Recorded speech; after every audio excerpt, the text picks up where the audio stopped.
The following is a production of DallasCowboys.com and the Dallas Cowboys Football Club. How about them Cowboys? Yeah! Go Cowboys! Let's go, baby! Are you ready for a break? Yes. Are you ready for a break? Absolutely. Ready for a break? Yeah, and so much for that. It's time for The Break on DallasCowboys.com We were on the break! with Ambar Garcia, Brian Broaddus, Patrick Walker, and Derek Eagleton. It is Wednesday, February 7th, 2024, Season 9, Episode number 111. Welcome to the latest edition of The Break. We're live from the SWBC Mortgage Studios at the Star. Brian is at the Super Bowl today, but we got the rest of the crew here.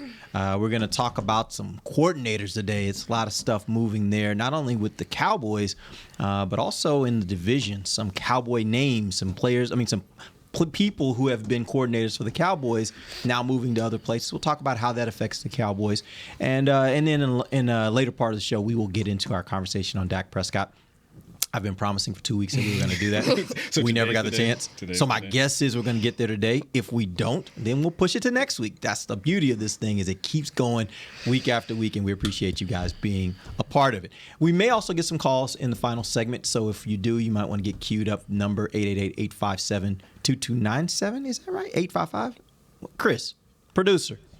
Our number. 855-855-2297. There we go. 888-855-2297. I haven't said that on the air a lot lately, so I got a little confused. 888-855-2297 is the number. You can call us, and you can get queued up. And in the final segment, maybe we'll throw you in the mix, and you can ask our panel some questions. Let's start first with defensive coordinator here in Dallas, Dan Quinn. He's off. He has been hired by the Washington Commanders. First, just kind of give me your general thoughts. When you heard that he was taking the job, that they offered the job, he was taking the job, and he was moving on, what were your first thoughts?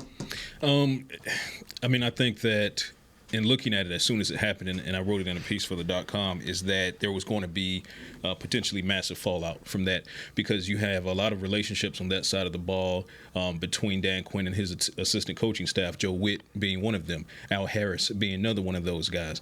So you then had to wonder, with the departure of Dan Quinn, who else might depart. And I know the Cowboys had interest in, interviewing Joe Witt for the defensive coordinator position. Some of the players like Trevon Diggs had interest in the team interviewing Al Harris for the position. I'm told they hadn't, though. Defensive line coach Aiden Durde, who's also been getting interest from around the league, most recently the Seattle Seahawks for their DC position. So you just had to wonder, what was that overhaul going to look like in the post-Dan Quinn era? And now that we know Joe Witt is going to go join him, so take him out of the running for this. And now it seems more possible than ever that this is going to be an outside hire. So it likely being an outside hire, now that defensive coaching staff beneath DC, you're probably looking at a massive, massive shakeup.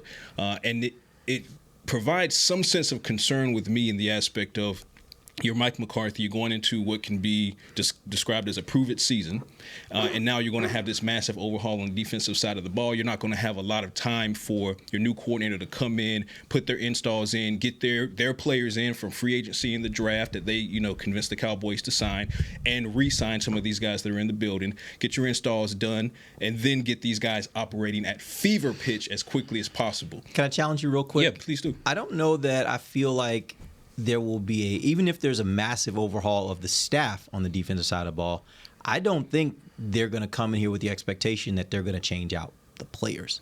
I think there may be 1, 2, maybe 3 positions that will be different. I think by and large, this defense is this defense because they got a ton of talent. Yeah. I don't think this is going to be a project where they get to come in here and say, okay, I want this guy, I want this guy, I want this guy, go get him for me. I see what you're saying, and here's where I would counter that.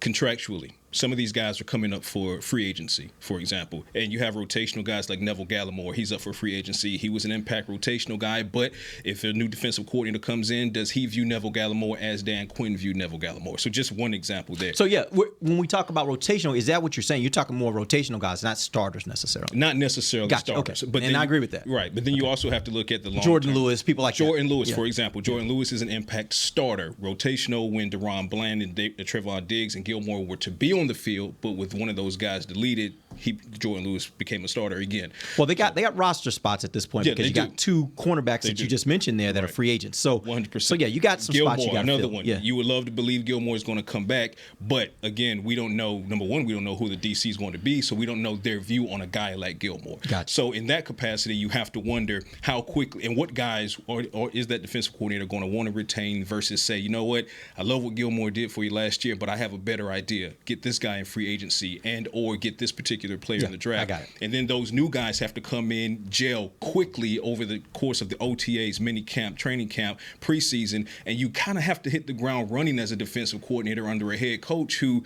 at the moment is not under contract beyond next year. So it's all got to happen quickly. Mike Zimmer being one of the front runner candidates now. We got news that Rex Ryan has been interviewed for the position. Ron Rivera was interviewed on Monday for the position. As far as outside candidates, Aiden Dirty spoke about him. He was interviewed on Monday as the only internal candidate. So that's what they're up against. And I have my leanings, and we'll talk about that in a moment. Yeah, we'll get to that in just a second. Amber, what were your thoughts when you heard that Quinn was leaving? I mean, not very happy. I think a lot of the fans that were online, and given the way that the game ended against Green Bay and the way that he was coaching the defense, I get a lot of people, the frustration and how mad they were and all of that. But you can't forget what he did for the defense. Like, he did so much for this Cowboys defense. Excuse me. I started, about 10 years ago, and I've never seen this type of I've never seen the Cowboys defense be what it was during Dan Quinn's small era and time here with the Cowboys. So he's done so much overall, and I think he's such a player's guy. Like, the way that which I think is very, very valuable when you have someone that can relate and be so good with everybody. Like, everyone wants to be on his side type of coach. And initially, we just all assumed he was going to be gone. Then it was kind of slowing down, and you're like, okay, well, maybe that means he's going to stay. All right. It was down to all one of a job sudden, left, right? Kidding. Yeah. Going to Washington, out of all places, Washington. Good luck to him, though. But good luck to him. Except, yeah. Yeah, except for a win. No, but and I know we're gonna get into the coaching, the coaches' options and all of that, but it's just. It's a tough change because, to me right now, I know we want something to happen immediately. We want to see immediate success, immediate quote unquote, because it's been 30 years, whatever. But right now, when you make those changes, what concerns me is, okay, how quickly, if you bring in someone from the outside, and I know it happened with Dan Quinn, he was pretty impactful. He made a quick impact here with the Cowboys. Took no time. But it is that concern of like, okay, how long does it take for a new person to kind of develop what needs to be developed? For example, Mike McCarthy, him taking over the play calling, we saw some changes, but that took 6 games or so for things to start clicking and so again, not a full season of him being the full play caller. So it's just that concern of like, okay, how long is this new change gonna take play, or you know what I mean? Well, let me challenge you a little bit on that too. When you say, since the moment he got here, he's had a lot of success. It's been more success than you saw from any defense that was here in the 10 years you've been here. That also coincides with a player that showed up that's a transcendent generational player in Micah Parsons. How much do you think that because, by the way, I agree with you. I tweeted. You posed this question weeks ago. But I tweeted about Mike Nolan, and I was like, let's not forget what this defense was. In 1 year, it went from what Mike Nolan did in 2020 to what Dan was able to do in 2021 and beyond. Like, he made a difference, but he got a transcendent player. And then I start to question, okay, so if it was a combination of both, then that's where, when I look at these candidates, immediately I say I want the guys that have done it. So I start looking at guys like Zimmer. I start looking at guys like Rivera. I start looking at guys like Rex Ryan. I start looking at guys who have been successful defensive coordinators in the NFL, and I tell them, the first thing I ask them when I walk them into the room is, what's your plan for Michael Parsons? That's the interview. But hold on. That's the interview. Aside from Micah Parsons, which I completely agree, it happened simultaneously, and you cannot take that away. But something that Dan Quinn was able to do that I didn't feel like I saw with previous coaches, defensive coordinators, was his ability to turn players that are veteran, that are not necessarily good. Great point, yeah. Bring in through free agency. He was able to take guys like that and make them have or be impactful on the field. Yep. And that's something I don't feel like we've seen in the past, that with him, and I get it, like it kind of, that started falling through because of injuries, though. I mean, you cannot blame him. It gets to the point where, okay, you can only do so much with the backup. Right. Like, there's only so much you can do. But I think that's another element, aside from Micah Parsons, that he was able to bring those players that are not breaking your bank and your cap money and all of that, and turn them into players that can be helpful and impactful. Yeah, and I think both of you are correct, and 100% correct that Mike Nolan didn't have Micah Parsons, nor did he have Trayvon Diggs.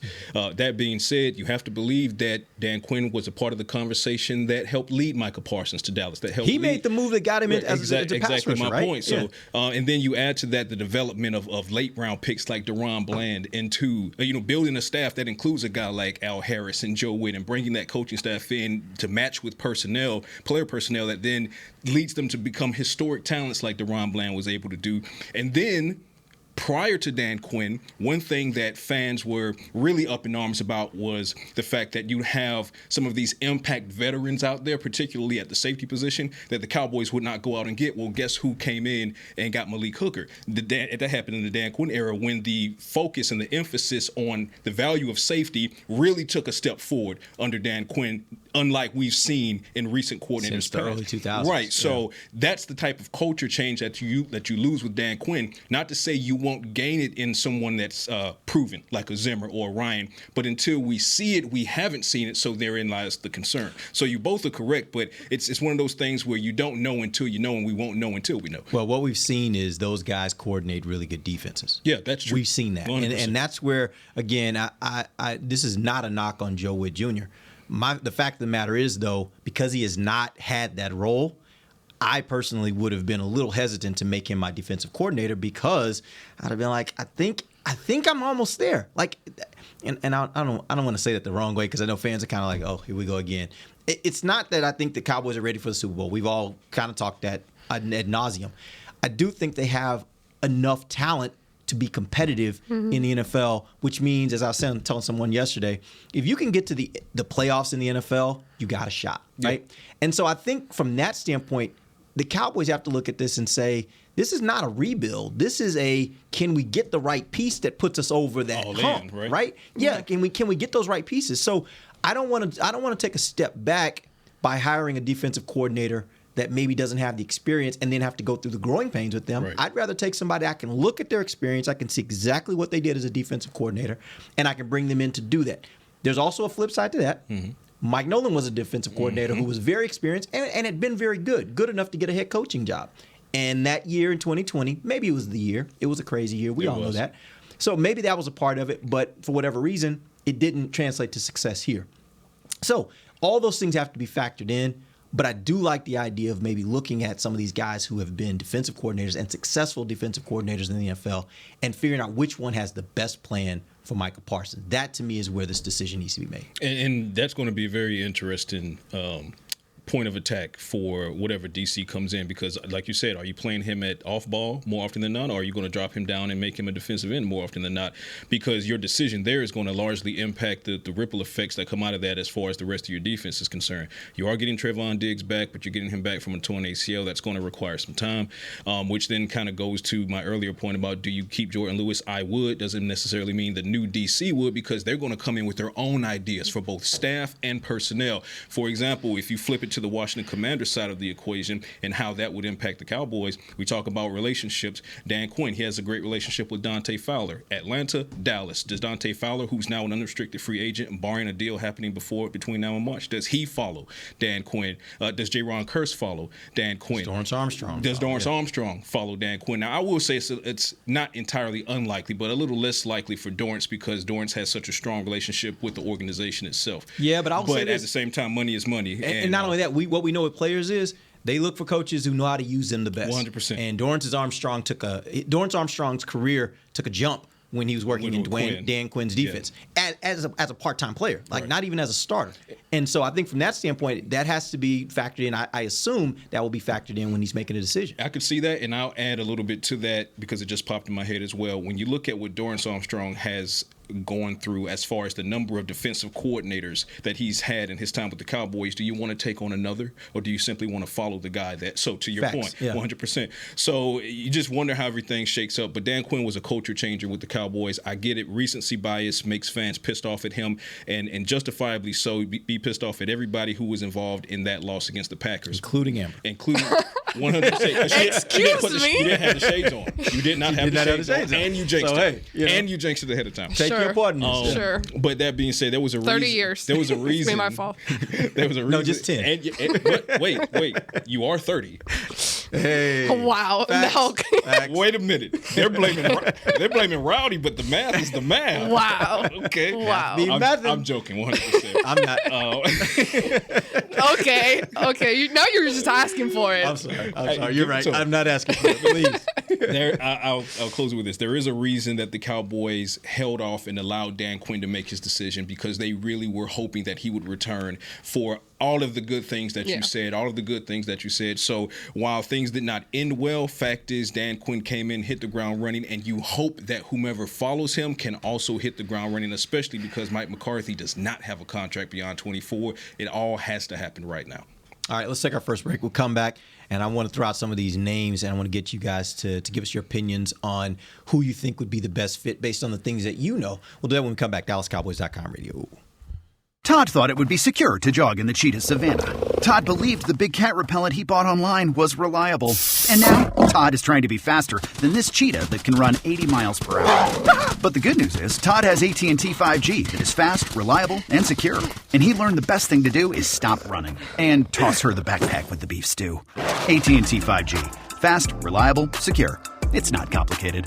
5G requires compatible plan and device. 5G may not be available in your area. See att.com/5G for you for details. Cowboys fans, after that move, we've just coined the term Rowdy Replay. Let's roll back the tape. Okay, there's our mascot Rowdy cheering on the boys. And now he's on his phone, on his Bank of America mobile banking app? Staying on top of his finances with his virtual financial assistant, Erica. Bank of America's digital tools are so impressive. Cowboys fans just can't stop banking. Learn more at bankofamerica.com/can't-stop-banking. Erica is only available in the English language. You must download the latest version of the mobile banking app, only available on select mobile devices. Message and data rates may apply. Member FDIC. Welcome back into Dear Doctor, the show where I answer life's questions with an ice-cold can of Dr. Pepper. Sheila, let's hear from our next caller, would you? Dear Doctor, my friend supported me during a tough time, but what's the right gift that says, thanks for being a shoulder to cry on? Okay, this one's easy. I say give her a delicious Dr. Pepper.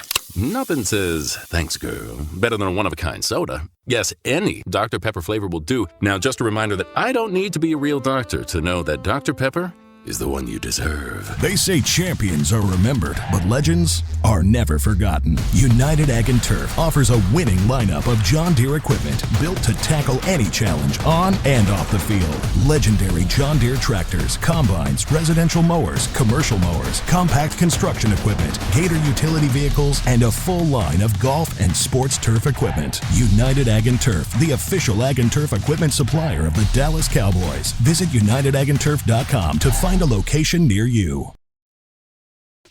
Back to the break.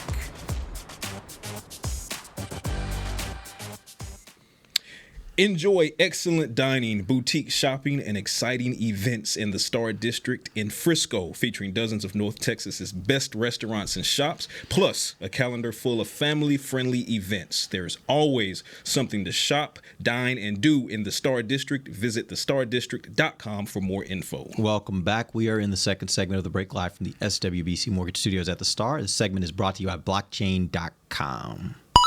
All right, let's talk about the candidates. And these are just our list of candidates. By the way, there may be some people that we talk about that are not on the Cowboys list. There may be people that are on the Cowboys list that we don't talk about. These are just names that I kind of looked at that are out there right now, guys that are available who have been defensive coordinators in the league in most instances. I did throw in Aiden Dirty just because I like Aiden Dirty. But how can you not? Yeah, so I think he should be a part of the conversation. But I want to throw these names out there. And by the way, if you guys have other names you want to throw into this mix, you can. But here's what I'm going to throw. Here are the names I got. And I want you to tell me which one intrigues you most. You got Mike Zimmer, Ron Rivera, Rex Ryan, Aiden Dirty, Wink Martindale, or whomever else you might want to throw out there.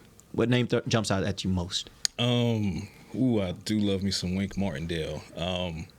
Even after what he did in New York? I don't think things.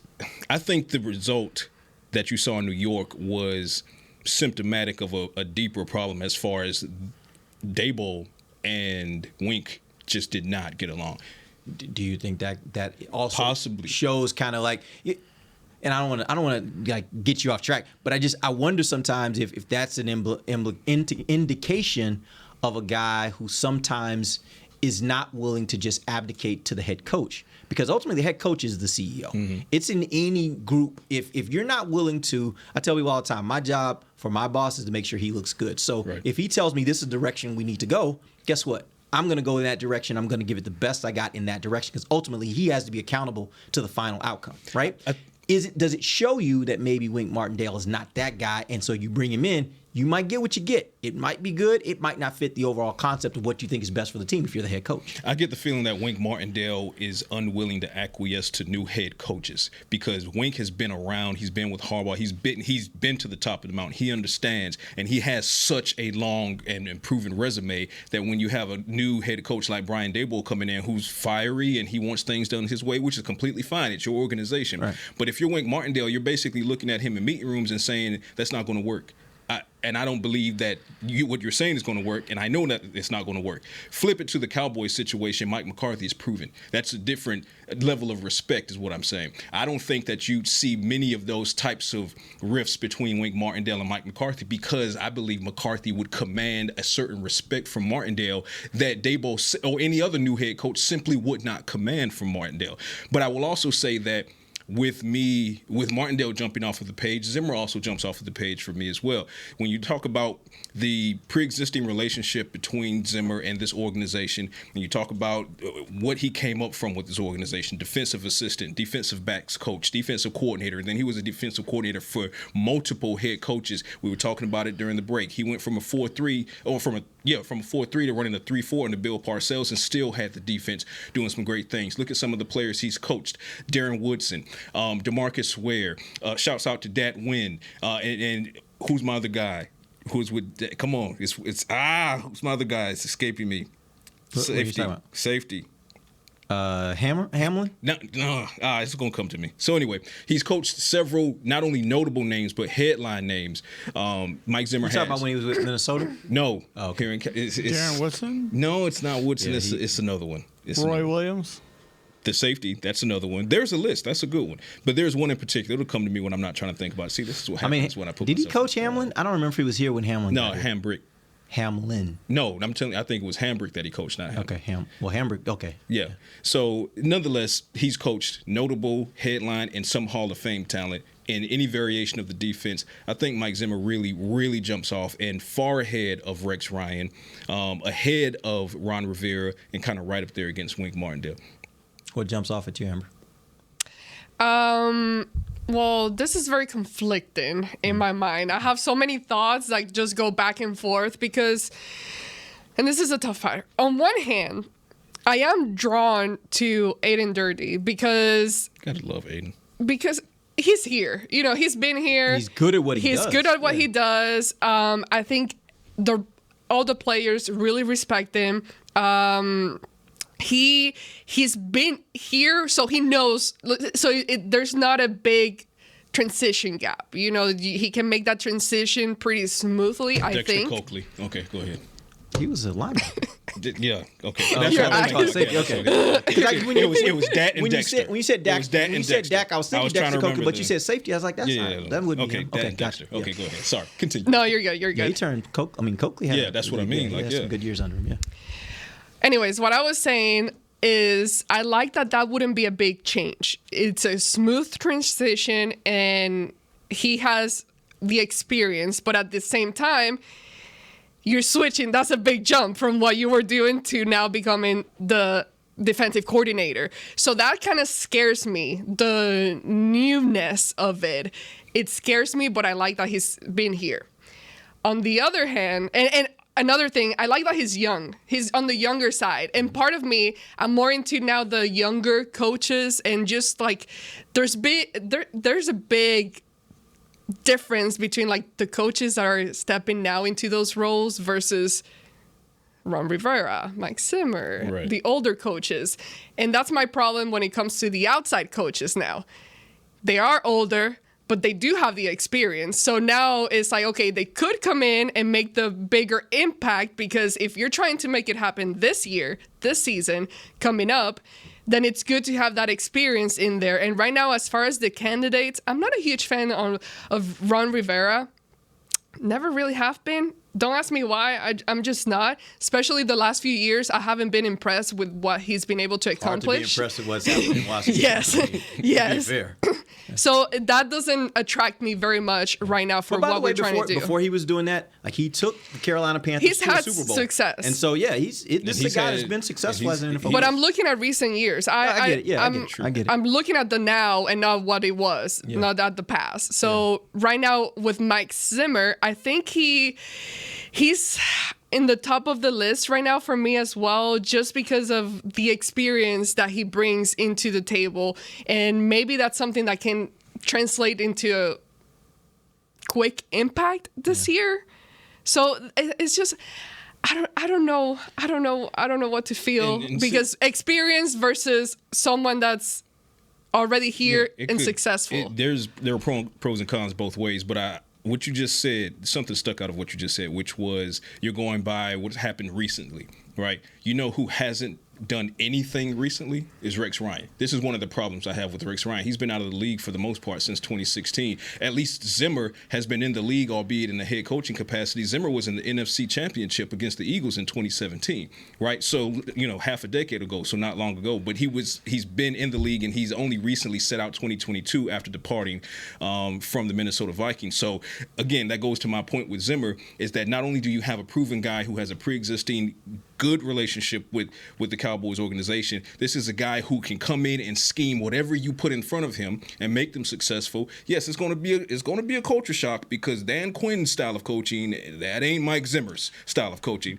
But this style of coaching might be what you need right now in Mike Zimmer. So for me, Ron Rivera, I'll also give Ron Rivera some credit in that when you are, because like you said, it's hard to be successful, as Dan Quinn is about to find out, when you're with the Washington Commanders. Yeah. But what Dan Quinn won't find out is what it means to have to coach under Dan Snyder's ownership. So maybe Dan Quinn has more luck there, maybe not. But I think Rivera, take the Commanders out of the equation for the most part, because that was just I was going to say but that was just a horrible situation all around.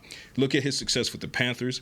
Look at his success as a defensive coordinator prior to the Panthers. There's good to be had there. So for me, it's Zimmer, put Wink Martindale right up there against him, Rivera, and then way down here is where you got Rex Ryan. I'm intrigued by Aiden Durde, but again, prove it season for Mike McCarthy. I don't know that he has time for the learning curve that might come with a first-time defensive coordinator, even though Durde is much beloved in this organization. Mm-hmm. Here's what I throw out there, because I think you guys both hit on some really interesting points.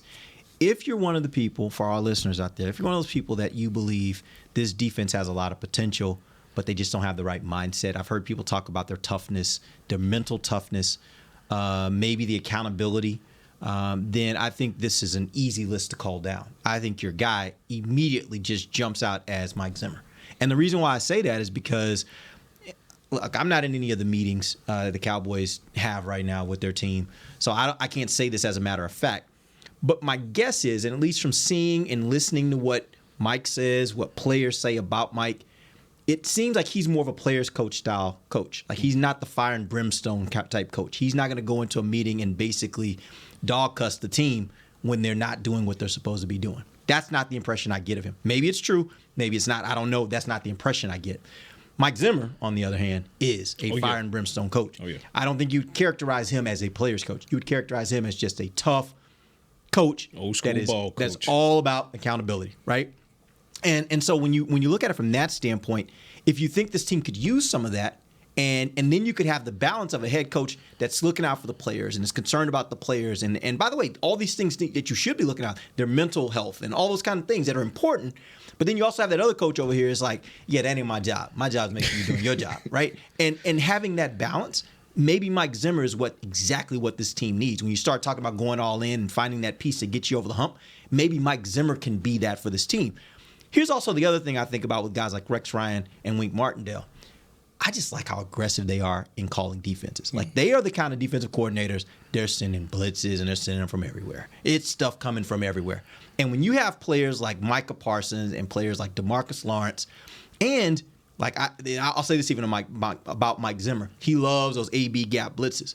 Maybe that is what your linebackers need in order to put them over the hump, like giving that ability for them sometimes to be rushing up the A gap versus dropping in coverage. Maybe that's a skill set that a Damone Clark has that could make him go from being a linebacker that's just a guy right now to being a linebacker that really is an impact type player, right? So all I'm saying is I like the aggressiveness. So there's some names on here that you can really look at from an aggressive standpoint. I think Rex Ryan and Wink Martindale probably are more on the far side of that aggressiveness piece. And then there's also the piece of who's going to give you that toughness and who's going to give you that accountability. And I think Mike Zimmer, for me, represents that. I think Mike Zimmer is the sweet spot. I really do. When you look at the pros of each, for example, Rex Ryan, he's going to be fire and brimstone, just like Mike Zimmer will be fire and brimstone. But Zimmer is more proven more recently. And all of the other things I said about Mike Zimmer. When you look at Wink Martindale, yes, very aggressive, just like Rex Ryan, and sending blitzes. But you also have to love the fact that Mike Zimmer is the OG of sim blitz, right? Are they coming? Are they dropping back in coverage? And the moment you think they're dropping back in coverage, they're coming. The moment you think they're coming, they're dropping back in coverage. A lot of that you're seeing in some of these young coordinators, they got that exactly from Mike Zimmer. Why not take advantage of the OG? Why not bring the OG in to get it done?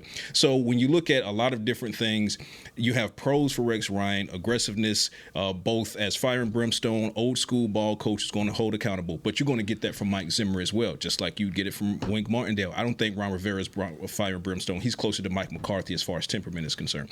But then when you look at some of the other things, recency of production, Ryan doesn't have that.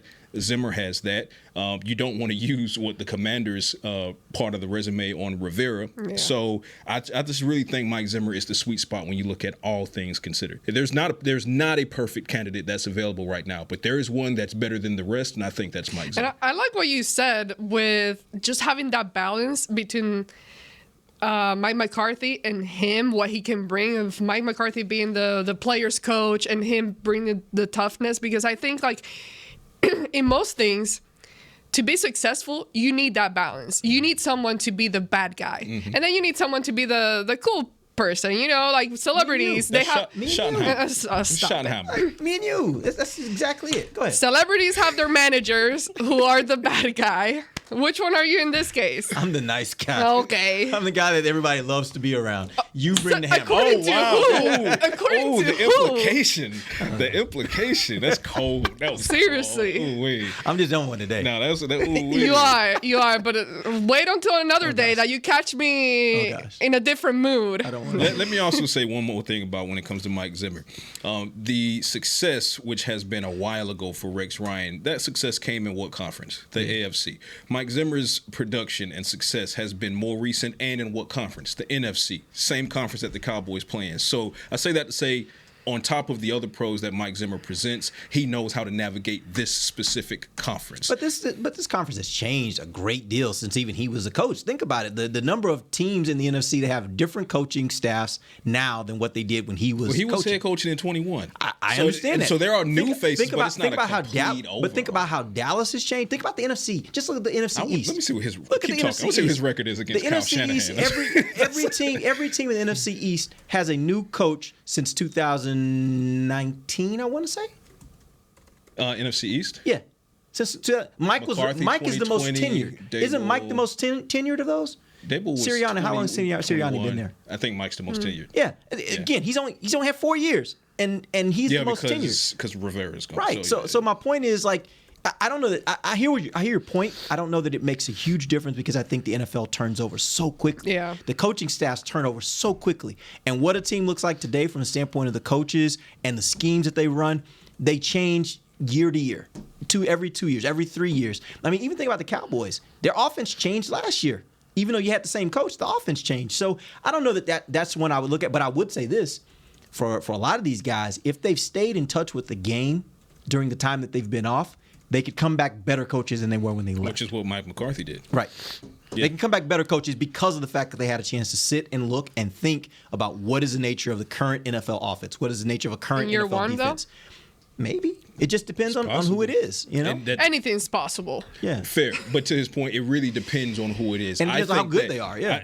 Top of the show, I said one of my concerns is that how quickly can the new DC hit the ground running? I think it would take a while for Rex Ryan to hit the ground running, not because he lacks ability, but because he's been out of the league since 2016 and he has to get his bearings. Yeah. Mike Zimmer doesn't have to get his bearings. He was only off from the NFL for 1 year, but he was still coaching during that time. He was consulting and doing analyst work for Jackson State. But while he was doing that the past 5, 6, 7, 8 years, Rex Ryan was in a broadcast booth, right? So as far as hitting the ground running, if you really want to qualm that concern with me, get a guy who I've seen recently. Well, the problem is the stakes are so high right now that it really needs to. Here's my fear, and you have to get past that because you have to hire somebody, and you gotta take. you gotta hire somebody. Yeah. But my fear is like, okay, fast forward. I'm not trying to be pessimistic because if anything, I'm the one who will be out there supporting the Cowboys and thinking this is the year when it's not. But we them and all. Stop. I'm not.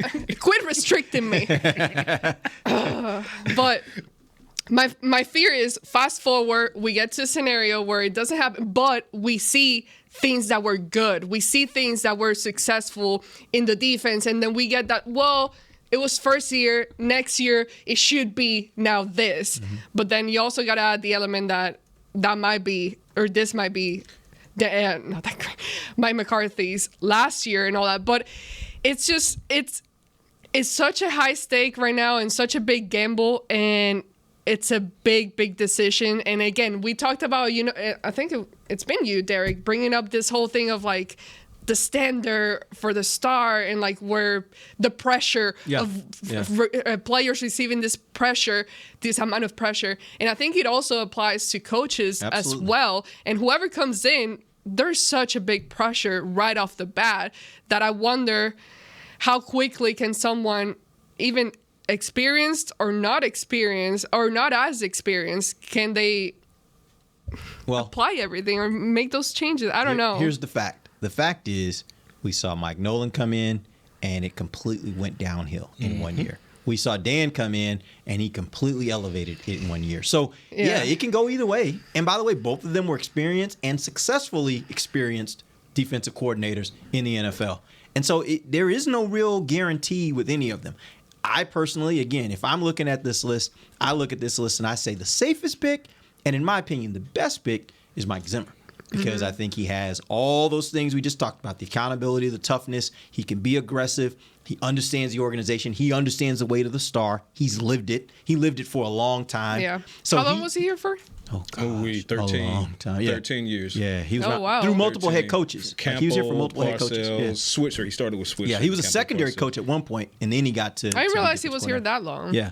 And so he gets this building, and this is a unique building, a unique franchise. Exactly. He gets all that, and so I think when you look at just everything involved, I think the safest and the best pick in my mind for what I know of it would be a Mike Zimmer. We'll find out tomorrow, right? Well, tomorrow should be the. I will actually be shocked if that happens tomorrow.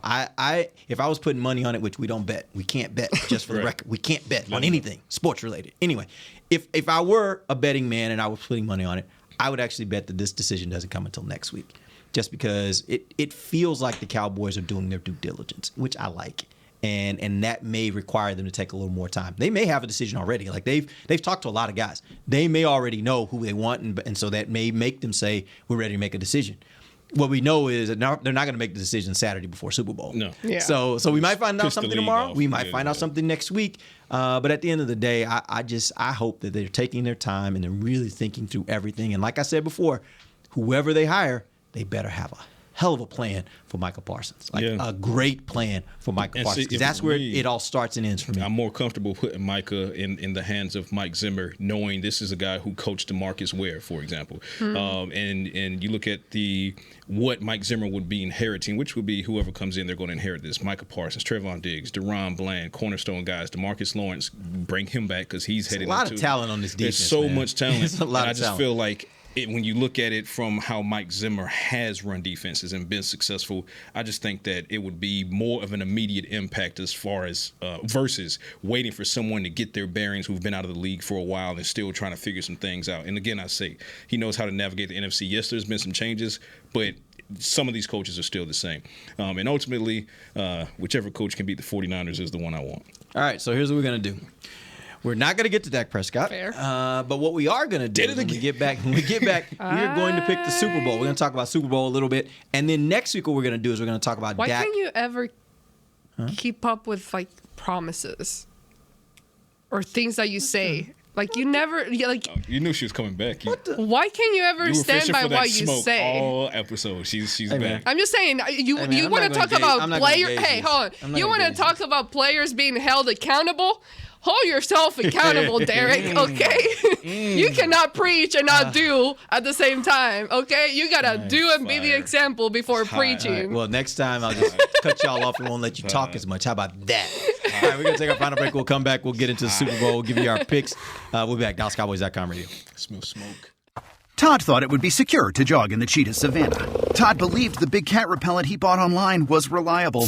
And now, Todd is trying to be faster than this cheetah that can run 80 miles per hour. But the good news is, Todd has AT&T 5G that is fast, reliable, and secure. And he learned the best thing to do is stop running and toss her the backpack with the beef stew. AT&T 5G. Fast, reliable, secure. It's not complicated.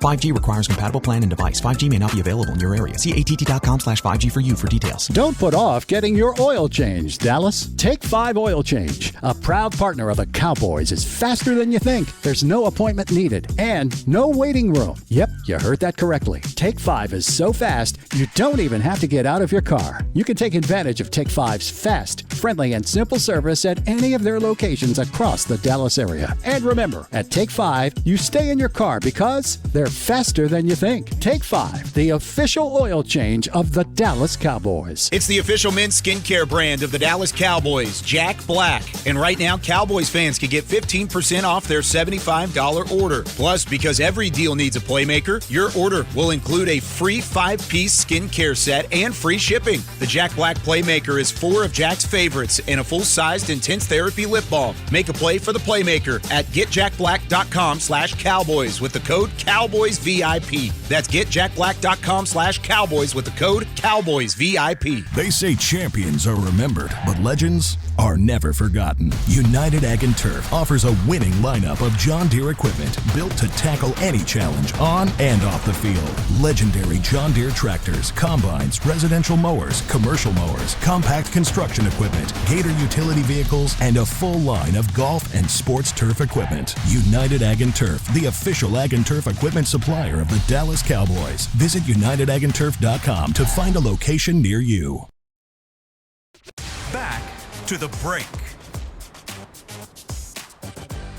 Roses are red, violets are blue. Yeah, they are. Dallas Cowboys Pro Shops have the best Valentine's Day gift for you.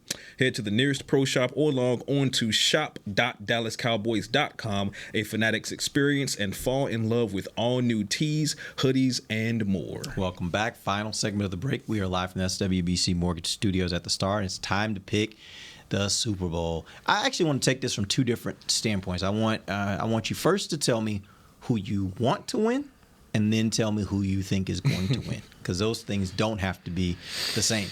Let's start with you, Patrick. Kansas City versus San Francisco in the Super Bowl. Who do you want to win? Who do you think wins? I want nothing good for San Francisco. So I want the Kansas City Chiefs to win. I want Patrick Mahomes to go out there and do to San Francisco what he was able to do to the Eagles. Just kill all my enemies. Thank you, Mr. Mahomes.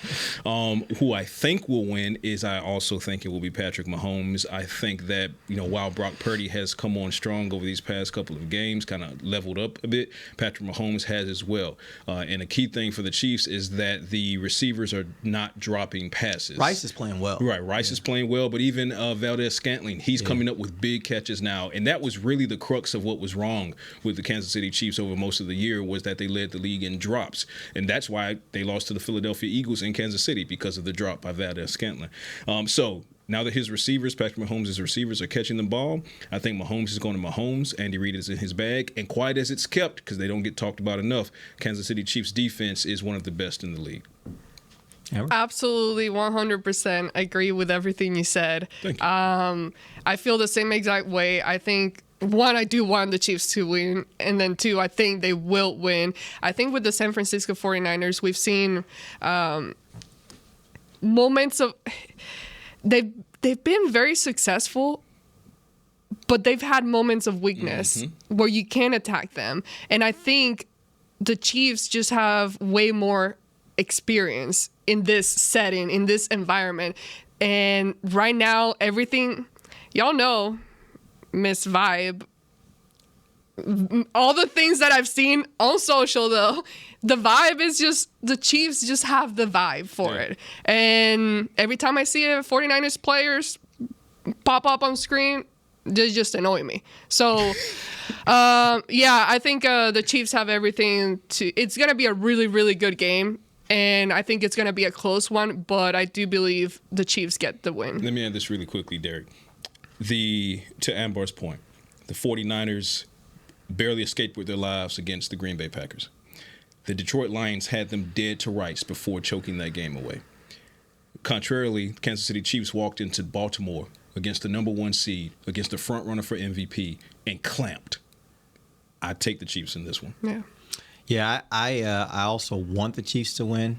I think they will not win. I think here's the interesting part, and what I'm keeping an eye on is Joe Thuney, the guard for the Chiefs.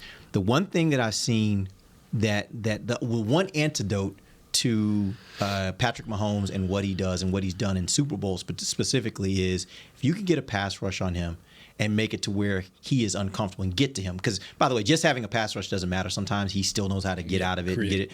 But when you can get to him and you can affect the passing game by getting to him, that's when they haven't had success in the Super Bowl. And I look at that Joe Thuney injury as that kind of serious moment, because I don't know much about their backup. My thought would be he ain't as good as Thuney.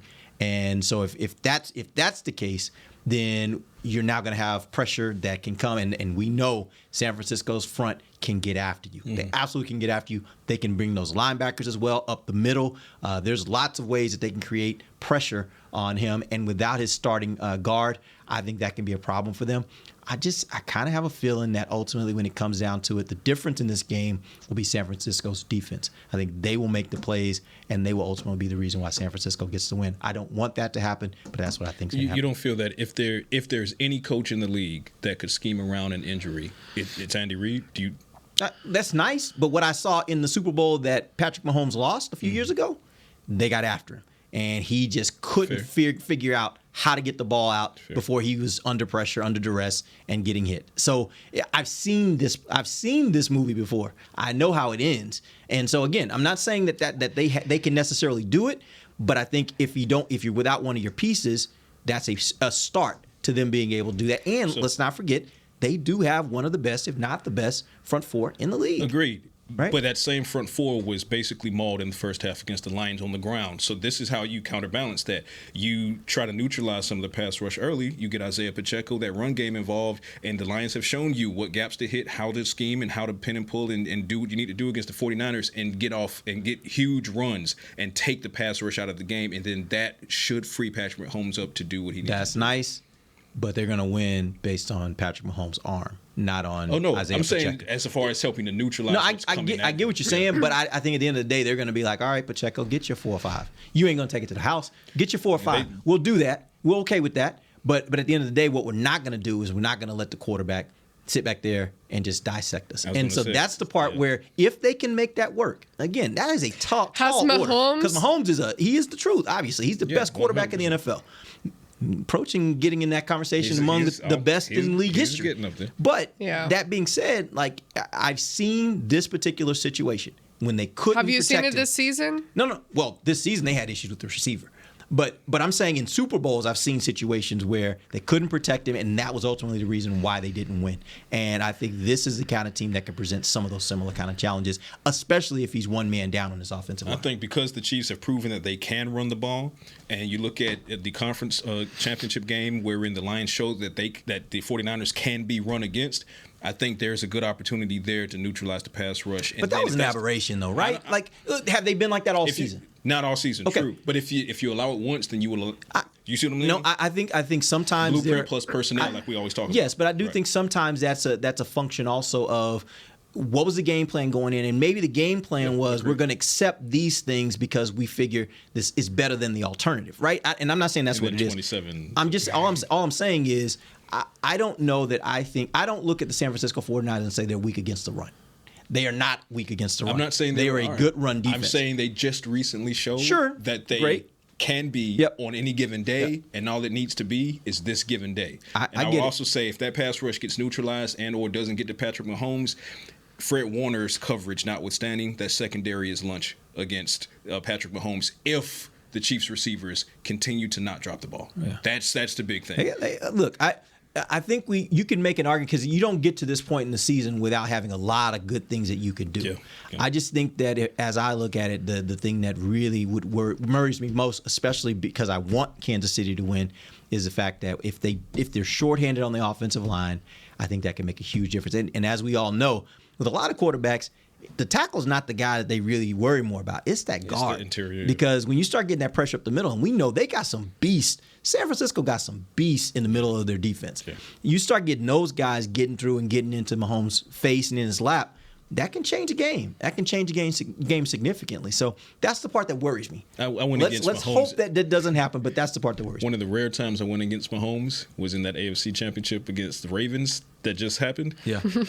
I'm not doing it again. Well, I said in that game, I was like, until somebody shows me they can stop this guy from going to a Super Bowl, I'm going to stick with him because he tends to figure out how to get to the Super Bowl most of the time. Patrick with a C, I believe in you. All right. Handle your business. With a C. All right, guys. We appreciate you joining us. We're back next week. We'll talk about the Super Bowl a little bit.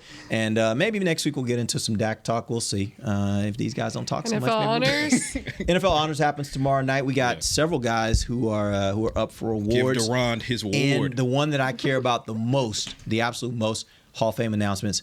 We're praying our guy Darren Woodson gets in. We'll see how that goes. Let him in. We will see how that goes. He deserves to be there. But we'll see how that goes. Coached by Mike Zimmer, by the way. Exactly. That's exactly right. Got some great stories on that, too. If he gets in, we'll bring him on maybe talk about some of that. All right. We'll be back next week. Till then, for Patrick Walker, Amber Garcia. This is Wow. All show. Right till the end, too. We'll see you guys next week. This has been a production of DallasCowboys.com and the Dallas Cowboys Football Club. How about this, Cowboys? Yeah!